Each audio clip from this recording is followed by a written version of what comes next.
Hey everybody, it's Wednesday, October 20th, and this is Ben Capozzi at Broad Shoulders Farm in beautiful Halifax County, Virginia, USDA Grow Zone 7. And I did some more work on my biggest cattle panel greenhouse yet, so I wanted to update you folks on that, and also just see if I could get your opinions on how to proceed with one of my options right now. I'm at a little bit of not a crisis point, but like a decision point. So anyhow, I'd appreciate y'all's feedback. So let me flip it around and show you what I've done and show you what the options are. So here is the greenhouse today. First thing we did this morning was we got this foam insulation to go over the edges, and these were like $3 a piece. I had to get 6, but basically it's just protecting the eventual greenhouse plastics, or the real greenhouse plastic that'll be going over here, just to make sure that it doesn't butt up against any tough metal edges. This stuff comes with like 2 strips that you peel off, and then it adheres to itself, and it just gives you some protection so that your greenhouse fabric doesn't tear. It's a nice touch. I've done that on some of my other cattle panel greenhouses the very first one that I made that actually got wrapped in plastic. So I did that. The other thing we did was down here, this first 24 inches, I went back and forth about, I would eventually like to be able to vent this greenhouse down at this level, as well as with a big screen here in the back and with a big screen in the door up there. So I originally thought I was going to do something like half-inch hardware cloth, which is kind of onerous to work with, and if I'd done it, I wish I would have already done it like on the inside between this upright and then the top and bottom rail. Like I should have done it across there and then screwed the uprights on. I didn't do that, and I didn't want to go back and do a whole bunch of cutting. And also, the purpose of this is really just to keep stray chickens out of the greenhouse. So it's not going to deter small rodents. They're just going to go right under if they need to. It will deter snakes too a little bit. I've seen snakes get tangled up in this stuff. This is like a deer netting that I get at Tractor Supply Company. And I have seen snakes try to go through and then they get stuck and they really just create a mess. I actually I didn't lose a snake, but I found a dead snake tangled up in this one time. So it does kind of work a little bit for that. But honestly, a snake could just as easily climb under here as well, you know, find a mouse hole and go under to get into here. So I'm not trying to make this, you know, snake proof and mouse proof. What I am trying to do is make it rando chicken proof there, like Stabs. Don't want him getting in once I've got crops in here. So we decided to go with this deer netting from Tractor Supply Company. And I can put the plastic over top of the greenhouse, no problem.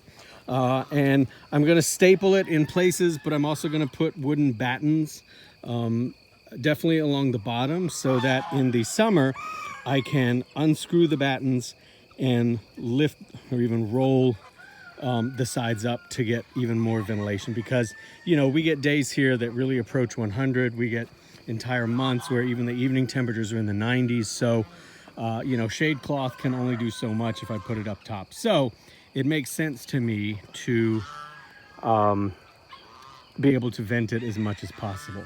The other thing that I've done is I positioned. I didn't, you know, it's not their ultimate resting place, but I'm pretty confident that this is where my 250-gallon IBC totes are going to go. I did a whole bunch of different configurations. I rotated them this way so that both the drains faced the walkway. I put them side by side because I was thinking maybe I was going to daisy chain them together. I still may explore whether or not that's practical in this configuration. I'm not sure. But ultimately, and then, you know, so if they were oriented left or oriented right, I would put the door opposite that. I don't need a gigantic door, not for someone my height, but you know, it's still nice to have a big door, no matter your height. So I wound up going ahead and putting them on left and right. They are going to be raised up on wooden pallets, or maybe cinder blocks. I'm not quite sure yet, but at least one level is going to be wooden pallets to get them up off the ground. I don't know how high they need to go, and I'm going to have a limiting factor here by how close they get to this outer rail of the greenhouse cattle panel. So that's going to be a thing to deal with. But here is my quandary right now. It's October 20th. I was working on this with the idea that I would really like to get some crops going in here that my wife and I, and hopefully our new daughter, Annie, coming in January, will be able to enjoy this winter. And I started thinking, I'm kind of ever the optimist, and I really wanted to get these beds made up and, you know, get this wiregrass eliminated. And what I was thinking I would need to do is come in here, put down a whole bunch of molasses to bring up earthworms and help kind of encourage this wiregrass to rot. Cover the whole thing probably with cardboard, and then do like a sheet mulch, you know, lasagna style, with some sort of carbon, grass clippings, straw, hay, whatever, and then some compost, etc., and kind of build 3 beds up in here. That would not be a really quick process, but you know, I could do it in, let's say, a week or so, depending on cost. That gets us towards the end of October, and then our first frost is usually end of October or first or second week of November. But you know, the greenhouse is going to moderate that temperature, so I wouldn't have to worry too much about that. Especially if, you know, depending on what I want to grow, but I'm going to grow like cold crops like spinach, lettuce, things like that. Cut and come again. But the real limiting factor is, I'm pretty sure I wrote this down somewhere, but I think November 27th or 28th is when we get our Persephone period, which is the time of year where at our latitude we don't have 10 hours of daylight. And my understanding is plants need at least 10 hours of daylight to grow.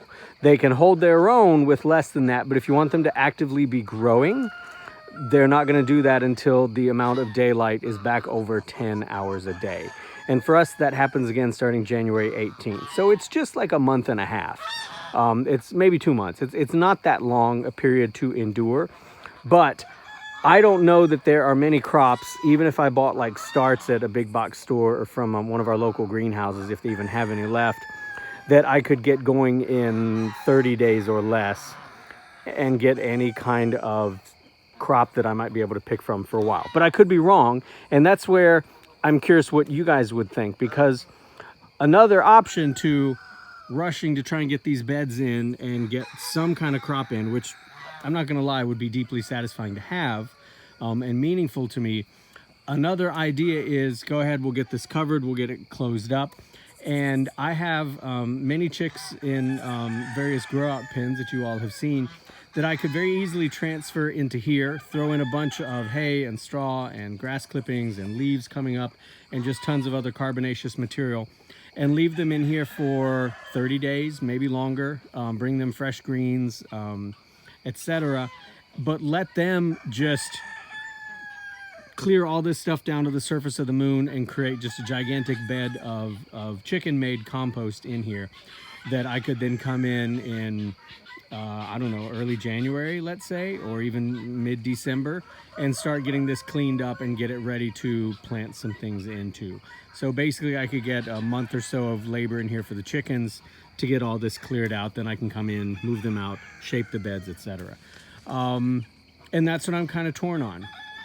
I just don't know which is the most realistic. I was working with my friend Rachel this morning, and I told her, I was like, I need you to tell me that I realistically cannot get a good crop out of here and I should just bring in the chickens. And of course she said, you cannot realistically get a good crop in here, you should just bring in the chickens. But I said, well, you have to tell me that honestly. And I do think that's honest, but I would love to hear what you folks think. my options are for here. You know, hope springs eternal. One layer of greenhouse plastic will warm this up, supposedly according to Elliot Coleman, about a zone. If I were to put floating row covers in here over top of the rows as well, that, according to Elliot Coleman, would potentially drop or raise the temperature another zone. So right now we're in zone 7.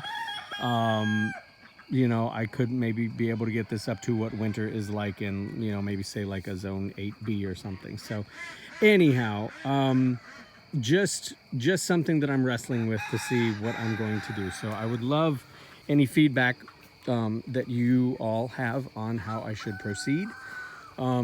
It's getting dark. The sun has set.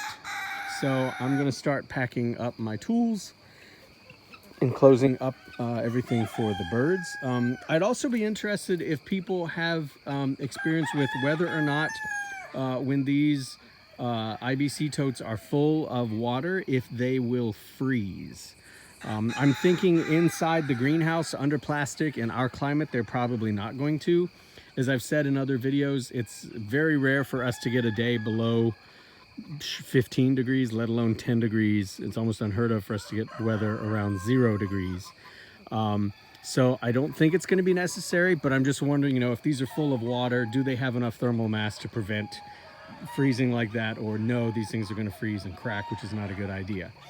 So I would appreciate your thoughts on that. And I do intend to wrap them in black plastic to help absorb heat from the sun and also to retard the growth of algae. So I have done a little bit of research about that. But anyhow, I'd appreciate some feedback on this wherever you all are, whatever you're up to. I hope that you are well and safe, and the same goes for those you love and care for.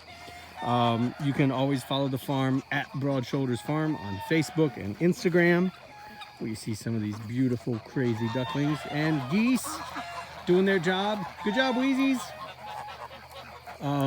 So yeah, that's what we're up to. I hope you take care. I'll talk to you later. Bye-bye.